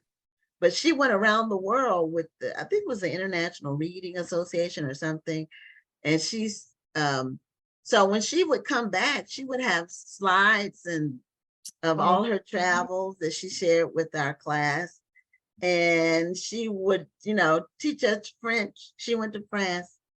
She would use her travels in the classroom. That's It amazing. wasn't part of a curriculum. Yeah. It was her sharing everything. She gave it her all, and she was tough as nails. She did not tolerate any lack of discipline, period. You didn't act up in her class. But she was an excellent teacher. Like on a scale of 1 to 10, she was a 12. Good. Outstanding. And that travel, is something that you never forget. The being exposed to other places and and then those are places that hopefully you may get to visit yourself at some point. Yep, I loved it when I was traveling, and just to be able to walk through the streets and just experience the culture in its environment, not reading about it, not watching it in a movie, but actually being there. It's an entirely different feeling. Yeah, I had a moment in front of the Vatican, and I'm a Catholic, and I just broke down crying, and a nun came up to me and she said, well, what's wrong, honey? Like, why are you so sad? And I just had to say, like, I am from the North Memphis projects. I grew up on food stamps, and I'm standing here in front of the Vatican. I just, it was like an overwhelming moment. It really was. And I hope that when people do travel, they have those overwhelming moments when you're like, wow, I did this. I remember my mom came to visit me in Spain, and I picked her up from the airport and we were driving home. And she said, you live here and you now know Spanish, a language you did not know before. You're driving me stick through the mountains. She said, I'm so proud of you. I didn't know you could do all of this, daughter. Like, who are you? And that was the biggest compliment. To this day, that is the biggest compliment I think my mom has ever given me. Like, wow, you did that on your own by yourself. I said, yeah, see, it's fine. Yeah, driving. I've drove stick for years, but I didn't like driving in the mountains. Oh, I know. I don't know how. I don't like being on a hill. What I hated is going at the top of a hill, trying to get over it. trying to get over it. It's so I gave it up. But I drove one for years. Every car I had was a standard ship for years. And unfortunately, Houston is flat. Oh, so that's true. I didn't run into it that much, except when I traveled with the car. Yeah. And if I went to a city that was hilly, and being at a stoplight on top of a hill, that's the worst. Yes, I don't know how I survived driving in southern Spain for 6 months, but I did. I don't know how. Yeah, when I was trying to drive a stick up the hill and it kept cutting off, and I would roll back down, and I'd roll back. Yeah, down. That's scary. Yes, we've all been there. We have all been there. Art, because they're not making standard ships as much. No. No. I don't, is is there a standard ship electric car? I don't think, can you do an I don't electric car, know. standard ship? I don't know. But I'm not buying electric car. That just came to my mind. I wonder if they're making a standard ship with electric car. So did you do normally they do a 2-book deal. Did you do a 2-book deal with your publisher? Not at the same time, no. I did a deal for Memphis, and then my next book is a book of poetry with Penguin Random House. That'll be out in 2024. Oh, okay. So you're a poet as well? Oh, I was born a poet. Oh, okay. This fiction thing is just a hobby. No, I'm serious. Like I was on the track for poetry all of my life. Memphis is the first time I have ever written fiction. Oh, And okay. till this day, that is true. I've never written a short story. I've never like any sort of fiction. This is it. Memphis is my first attempt ever in my life. Well, now at you writing. have to share the story. First, what made you decide to write a full novel instead of just a poem? And then what was your process? Because you are really living with a lot of first-time authors are wanting to live, and you were able to do this on your first try. So Yeah. you gotta share this story. Well, I was at Northwestern University for my MFA, but it was just for poetry at that point. And so I was having a poetry workshop with my professor, Reginald Gibbons. I call him Reg.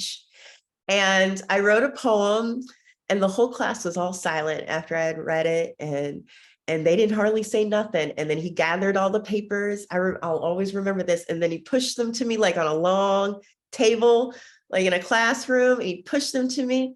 And he didn't say nothing the whole time. But then when he pushed those papers to me, he said, "This shit should be a novel." Oh, wow. Oh. And I took it to heart and I ran with that. And like a month later, I was starting a novel. I knew the title. I was like, I got this. I can do this. I'm a poet. This is easy. This is a step down from what I have been doing. So this should just be fun. And so I looked at it as a fun journey to have. Like, what could I say on the page as a poet? And some of the passages I feel in Memphis are very lyrical. They're almost like sonnets, really like very long deconstructed sonnets. And that's what I was, trained to write. And so it was really freeing to be able to have a whole page to write, whatever I wanted. Poetry, you gotta get there on every line. You gotta hit them right then and there. With a novel, you can take some more time. And I have a whole page to say what I need to say, to have folk feel what I need them to feel and emote. So it was a crazy process, but that's what happened. And then my professor, he and other people at Northwestern created a degree for me. So I think I'm still the only Northwestern graduate from the Master's in Fine Arts who was specialized in both poetry and fiction. They created a degree for me, for me to be this cross-genre artist. And I can't tell you why. I think I was just, the poem hit. Like the poem Reg read, he was like, yeah, this could be a whole story. Like, you should delve into this. And that's what I did. I started researching my family's history. I started going into archives and just taking lots of notes, family albums and pictures, and, just getting everything together. And Memphis is what I created out of this. But this is my first attempt at writing fiction. I consider myself a poet. Congratulations. Yeah, that's amazing. Now, one thing I did want to point out is that something that you mentioned when you said that, when you were writing, you were able to use a whole page to emote and show the reader what they should feel. And I think that may have been an easier process because you are a poet. And that's often what poets do in their poetry, is they have to describe, they have to set a stage.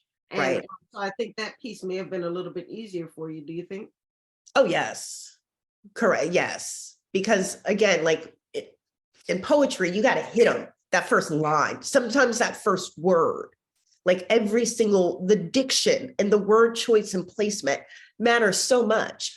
In a novel, you have a whole page. You can do a whole chapter. You can really get you have a lot more space to get your point across. It does not have to be so succinct and so packed in. Yes. And so there's a freedom I feel as a writer when I'm writing fiction versus when I'm writing poetry. When I have a poem I'm writing, I'm like, okay, I got to get them. And, I don't really like long poems. I don't even like to read long epic poems. So most of my poems are only 1 or 2 pages. And so to have a perfect poem on 1 page will probably take me a month. Writing a chapter, I can do that in the morning. That seems counterintuitive, but I understand what you're saying, because it's a different type of writing. Yes. I'm not a poet. My first attempt at poetry was in a children's book, and it was really for telling a story in rhyme. It wasn't really a poem. It was telling a story with rhyming. So it would appeal to children, make it flow easier for a children's book. Now, you're also a former lawyer. So you've done a lot of things. Now, what made you go to law school and then not be one?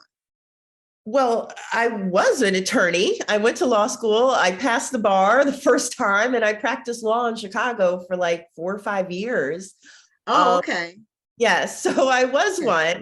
I gave all of that up to be able to go back to school. I went to Northwestern, their MFA program at night, in order to become a full-time writer. That's always been my goal in life, to be a poet, to be a widely read poet. And so I was just following my own destiny, my own dream for myself.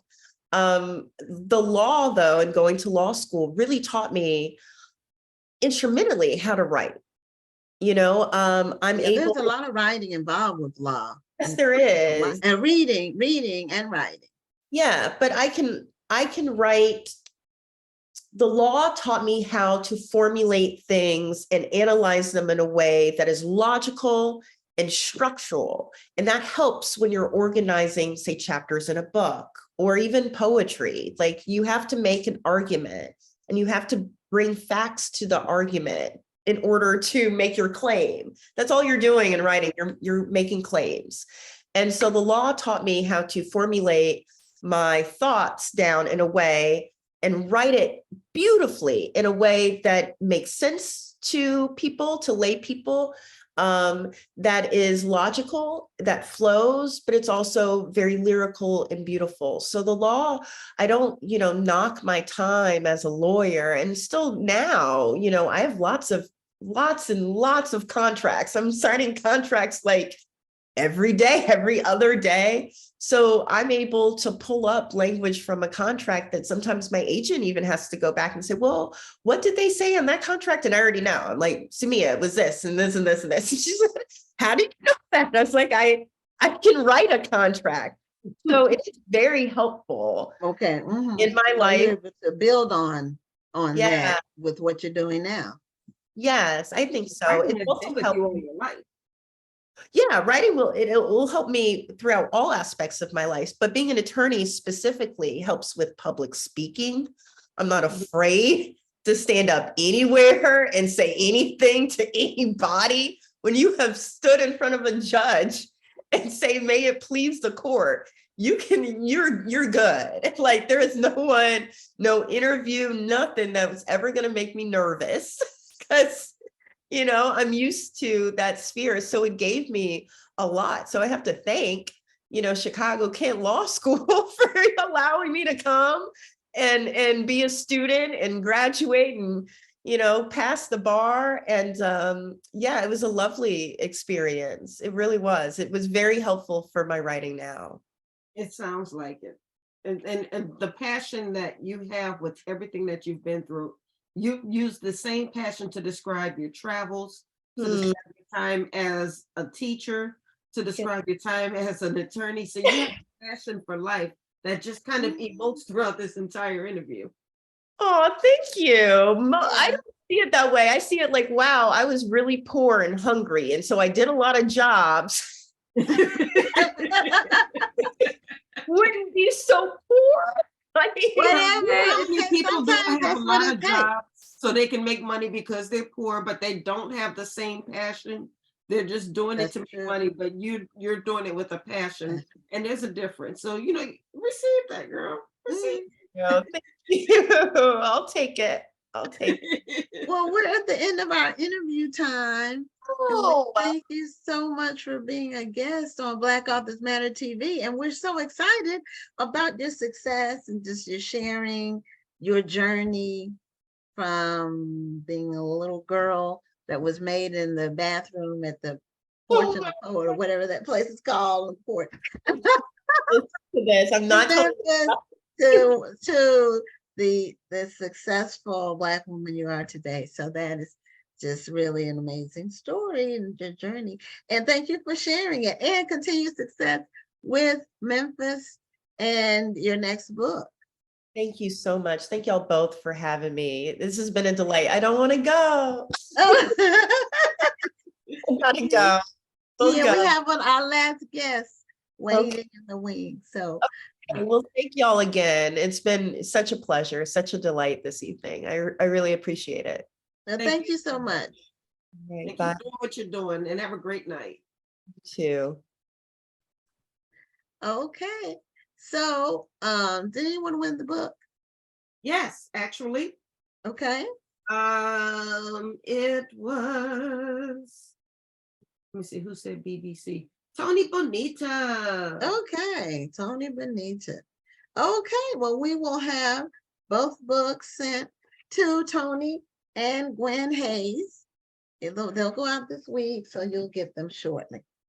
Yes. So we have our final guest, Anthony Carlisle, and he is a National Indie Excellence Award finalist for, I'm not sure if it's for this book that he listed, The Souls of Clay Hatchie, I think it's A Southern Tale.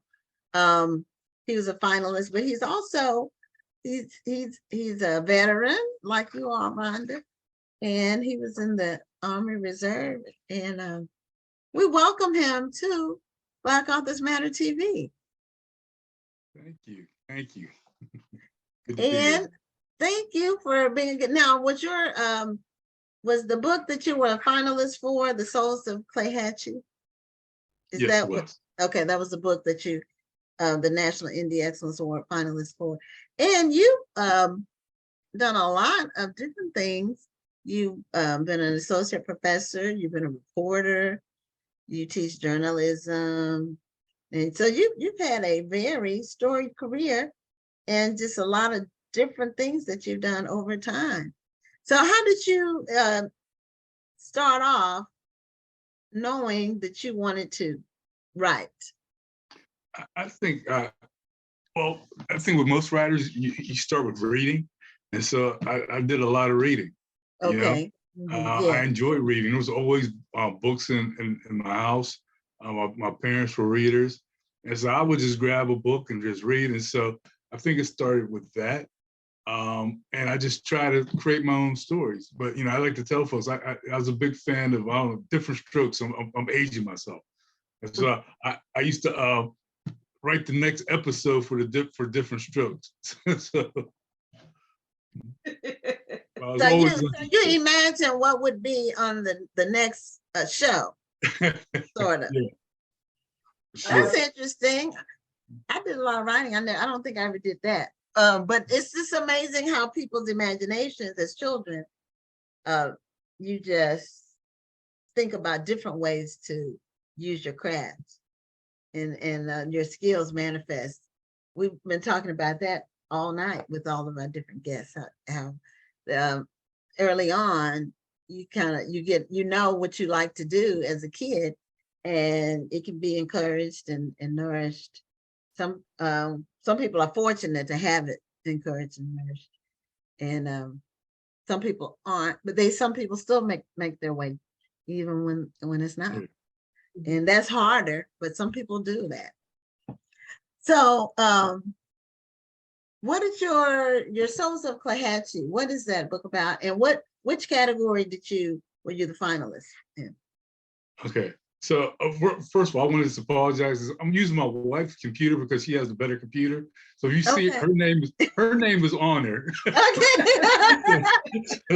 So that's not my name. Okay, so your name's not Amy. It's not Amy. The doctor is good, but it's not Amy. But Well, I had already introduced you as Anthony Carlisle, uh, but thank you for the clarification.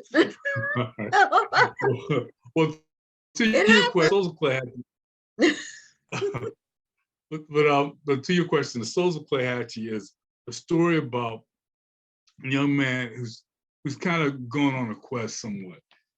His mother, her dying wish is for him, her dying wish is for her son to bury her in the South. And so it's a strange request for him. They had been living in the North all of his life, and because he loves his mother, he fulfills it. But he's a little annoyed by some things, you know. He thinks he doesn't have time. He's pretty current in his career. He thinks other folks should take the mantle. He has an issue with families in general. So this is a big ask for him, but he does do this. And so as he does this thing for his mother, he starts to find things that start to reveal about really why she wanted this to happen, and things about her past and about the family's past. And we see that evolve, and we kind of see how he starts to evolve as well on his position about family and things that are important in life. Now, where's Clay? Too much away. Is Clahatchee a place, or Yeah, is it an actual real place, or is it a fictional place? Well, I'm gonna tell you this. When I wrote it, I thought I was creating a name. I think, oh wow, this is a good fictional place. Found out that this is actually a real place. And now, basically, my family, they're from Troy, Alabama. Okay, I was gonna say Mississippi or Louisiana. That's what it sounds like. They're from Troy, Alabama. What I found out, Clahatchee is like 50 miles or something from Troy, Alabama. So somehow, I must have heard that when I was a kid. It stuck there. But again, until I wrote it, my publisher was like, this is a real place. So I had to look it up. Yeah. Population under 1,000, probably. Yeah. Well, was your description of the place pretty right on when you found out it was a real place? Well, honestly, I was thinking more Troy, but what I'm hearing is it's a small community. So I would say, yeah, in a lot of ways it did hit it. So did you go there? Did you find out that you've been there, or? I don't know if I've been there. Or been through there? Like, when you're on the highway, they have those exits and it's just one and it's off the road, but you don't see anything. Like, there's no gas station on that exit. It's just an exit. Well, the last time I've been to Alabama, I was 14. I haven't been 14 for a long time. So I plan on going there again. And I'm going to make a trip to Clahatchee. You should do a book signing there. I was thinking that would be a good thing to do. If they have a bookstore, well, I guess you could, in the small town, you could do it anywhere. You could do it at a restaurant, a church, gas station. So, I'm about to say, you could do it on the corner. Just set up a table. Yeah, a porch. Yeah, for sure. They have those big porches in the South. Oh yeah. I remember. So now, is the Souls of Clahatchee, is fiction? Yeah. Is it fictional? Is it a fictionalized account of historical events, or is it? It's fiction, absolutely. But with fiction is based on things that I was a reporter for 11 years. The main character is a reporter, and so I'm pulling from things that I know. I'm pulling from things that my parents talked about, about their time when they lived in the South. When I say my parents, I'm mainly talking about my grandparents, because my grandparents raised me. And so they migrated here from the 50s. And so the characters, the mother and her husband migrated to the North in the 50s. All right, so there's some parallel there, but it's fiction. But it's funny because, all my family members, they're looking like, am I that character? Am I that? I'm like, no, this is fiction. Don't get me in trouble now. Too funny. Now, did you say what category you were finalists in? It was. I don't know if you ever said. Hold on. It was African American fiction, actually. Okay. Yeah. Okay. Do you have a copy of your book I do. with you? Normally I don't do this, but hey, I'm getting better at this. It looks like. Normally you Okay. don't do this. Normally I forget. I'm like, Well, we did ask that, but sometimes people do. But we give them time to get the book if they don't, because we want the audience to see the book. So when they go look for it to purchase it, they know they have the right book. So we okay, like them to see the cover. Good deal. So I also noticed that when you were in the military, you were a military journalist, as was I. I was a military journalist as well. All right. Hi. And most lay people don't even know the military has journals. Yeah. That's not something the general public. We have our own newspapers, our own TV stations, yeah. radio stations. We have all that. Uh-huh. Okay. But I noticed that you deployed in 2003, right? Yes. Okay, where was I in 2003? Oh shoot, I was where was I was in Egypt in 2003. Okay. All right. So I was preparing. We ended up going to Kuwait in 2004. So yeah, I was in that mob station. I'm trying to think where we're at. Where the heck? Indiana. Okay. And I hated Indiana. So you see, I blocked it out my mind. But yeah, so we were in Indiana. And we ended up deploying in 2004 to Kuwait. See, we probably crossed each other's paths some kind of way. We probably did. We talk long enough, we'll figure it out. I know. Yeah, because he's in the Army Reserve, so y'all are in the same branch. Yeah, but I was active duty, but every once in a while when deployments happen, the reservists would deploy as well. So often there were times when we went to training, or if we deployed, we would be working with reservists. So that's why I said if we talked long enough, we probably at least knew the same people, or we crossed paths in some way. Well, probably. Well, good to see another Army person. Hoorah! Yeah, now you worked in a lot of different newspapers, and having a journalist as your main character is interesting. I have one novel. I have 14 books, but I only have one novel, and my main character is a journalist. Is that So, right? and I've never been a journalist, but I have kind of sort of, but it was freelancing. I've never had a full-time job working at a newspaper. It was, I submitted articles or commentary. I did a lot of op-ed writing mostly. Okay.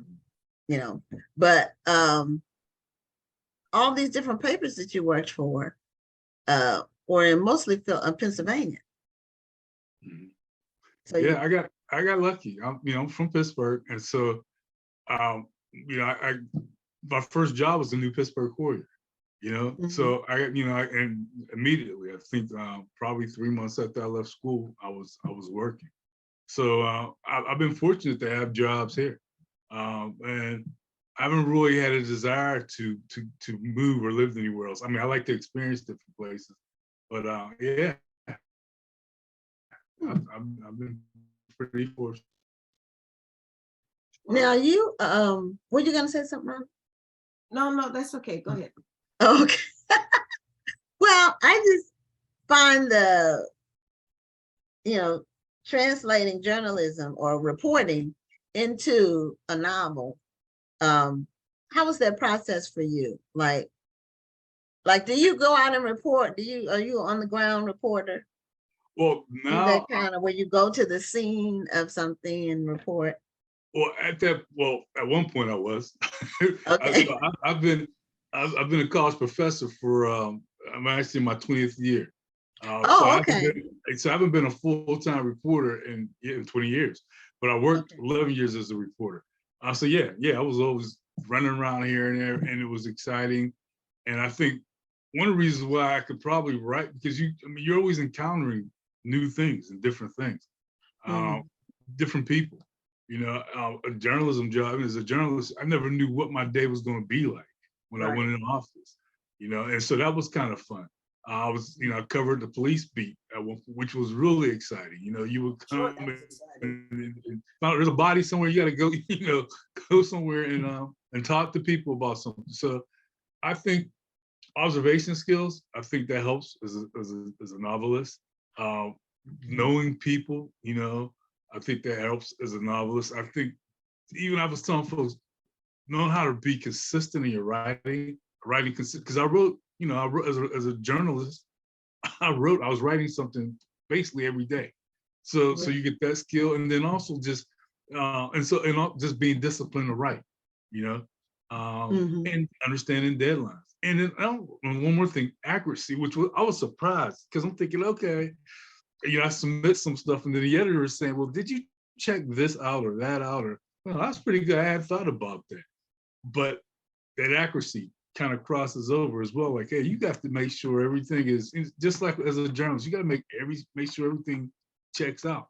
Right. Because people are going to notice something, even in fiction, that's not right, you know? Well, think yeah, that sometimes it can both be of them. total fiction where it's totally made up. Mhm. Like Well, everything's made even when it's made up, you want it to make sense. You do. There's a book called The Five People You Meet in Heaven, and the town where that story took place is totally fiction. But the way he wrote the story, everybody felt like they'd been there some at one time. So Mhm. I have no problem with the fictional town. In fact, I think it's good and it gives you license. You just Oh want to yeah. make sure it makes sense. That's all.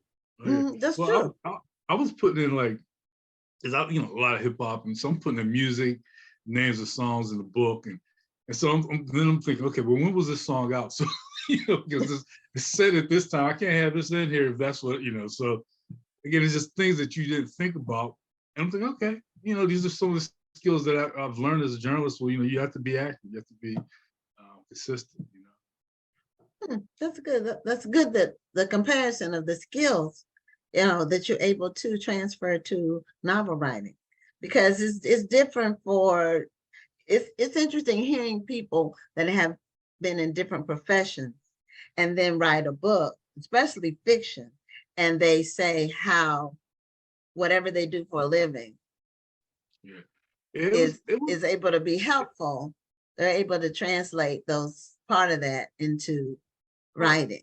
I would say that one piece that I had to get used to, because as a journalist, I liked writing feature stories, so my stories tended to be longer, Mhm. but a lot of times my sentences tended to be shorter, Mhm. because I was Yeah, used to yeah. journalistic writing, and often I didn't describe enough.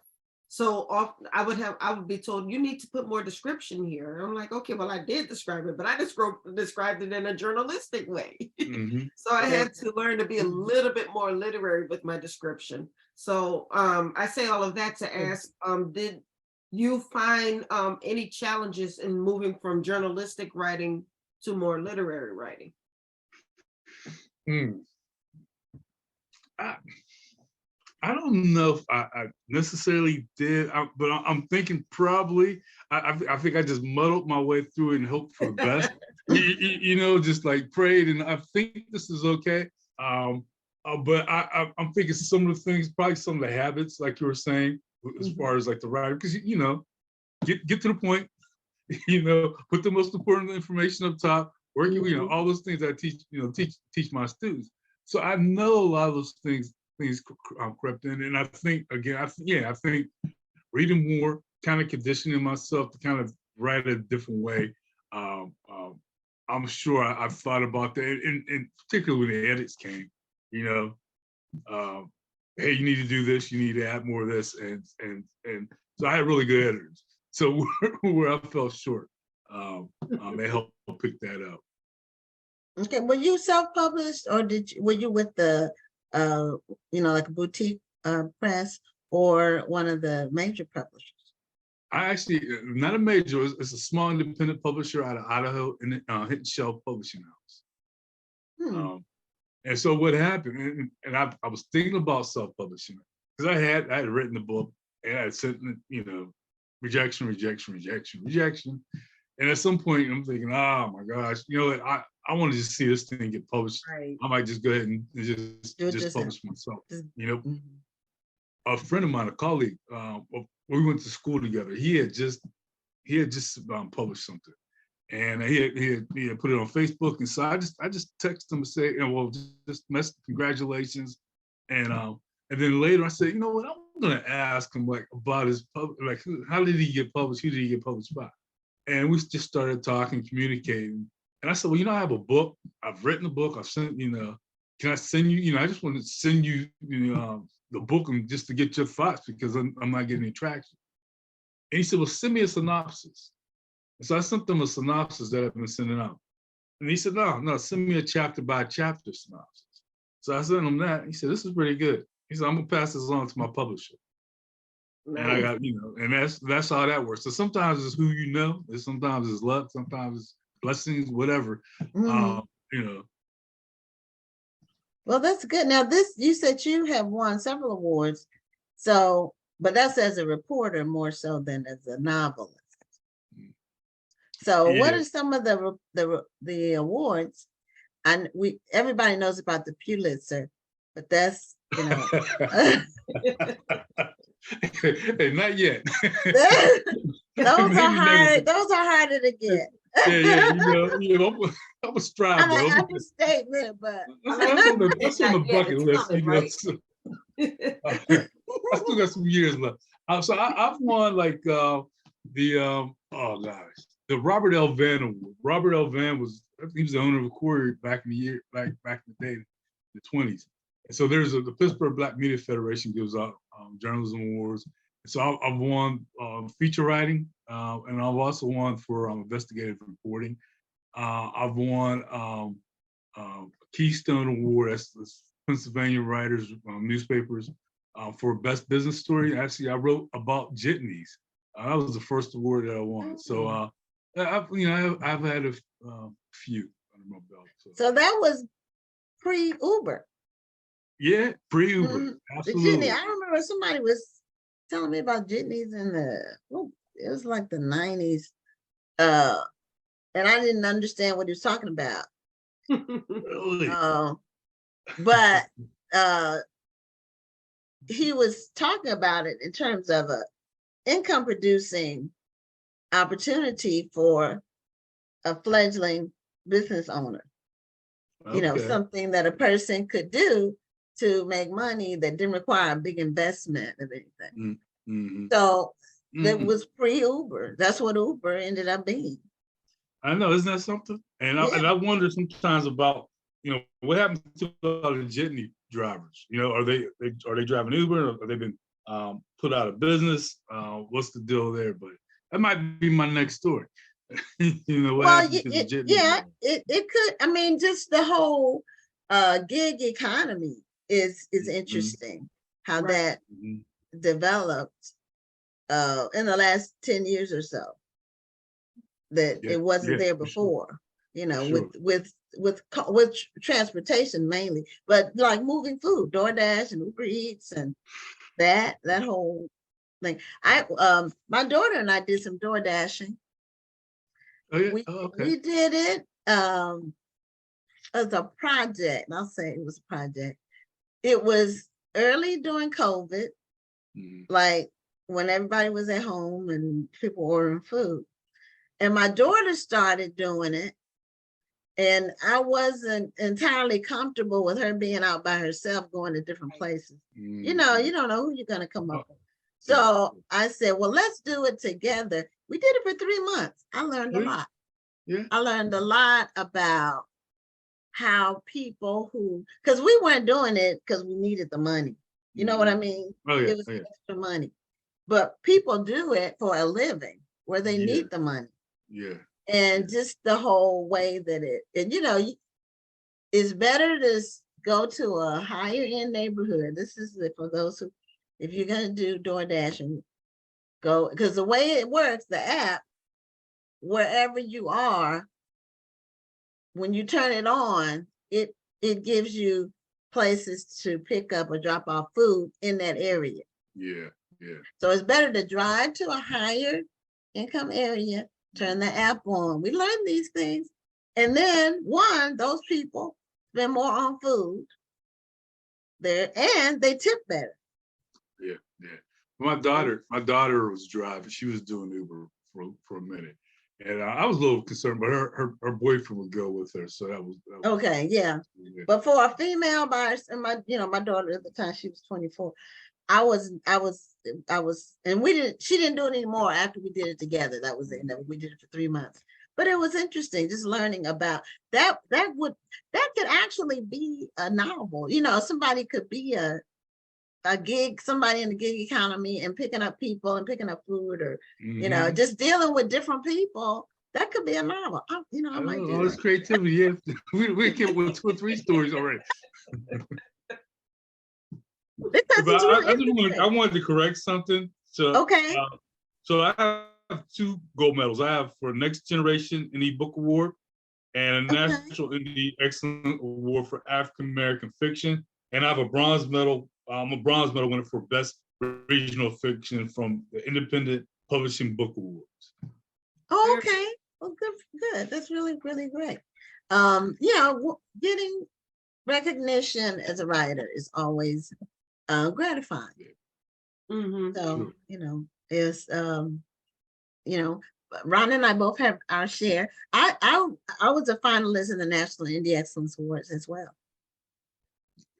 Or in juvenile nonfiction for a book I wrote about, it's called Boss Women, about African-American women in business, who actually, it was a children's book, but I didn't submit in the African-American category. I submitted it like in the overall. So, but it's, it's good to get recognition. It's just, because you labor for years, and, it's like you're in the, the hinterlands or whatever by yourself. And it's good to get recognition. Well, tell everybody how they can connect. And we want to repeat, your actual name is Anthony Carlisle. Not Amy Alexander. You're not Dr. Amy Alexander. Not Alexander. You're Anthony Carlisle. Anthony Todd Carlisle. Okay, Anthony Todd, Todd Carlisle. And so people can, your website is anthonytoddcarlisle.com. It's already in the chat. Okay, and then your social media is all similar. They can find Anthony Todd Carlisle, PhD, Anthony Todd Carlisle, for Facebook, Instagram, Dr. Anthony Todd Carlisle, and Twitter at Dr. Todd Carlisle. Okay, well, once again, congratulations on your awards and just your career as a journalist and professor, and thank you for your service in the military. Thank you for having me. Dr. Rhonda, thank you for your service. And thank you for yours. It was really great talking with you, and hope to stay in touch. Absolutely, I appreciate this. I really enjoyed it. All right, you take care. Yeah, happy holidays and happy New holidays. Year. Take care, guys. You too. So, we have to start saying happy holiday and happy New Year, because it'll be a new year soon, very, very soon. This is the last show of November. Can you believe it? And it seems like I just saw you, Rhonda. And that's been over a month ago. I know, right? Well, we are at the end of our time, and we had hope you enjoyed the show. We had some very interesting guests, as we always do, because everybody has a story to tell, and no 2 stories are the same. I don't care, even if their backgrounds are somewhat similar. No Yes. two people have the same story.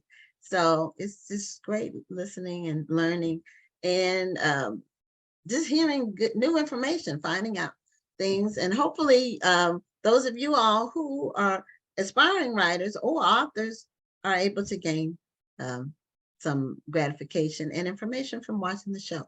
At any rate, we're out of here for tonight. And we will see you next Tuesday on Black Authors Matter TV. I'm Gwen Richardson signing off. And I'm Dr. Rhonda Lawson. You have a wonderful evening and a great week.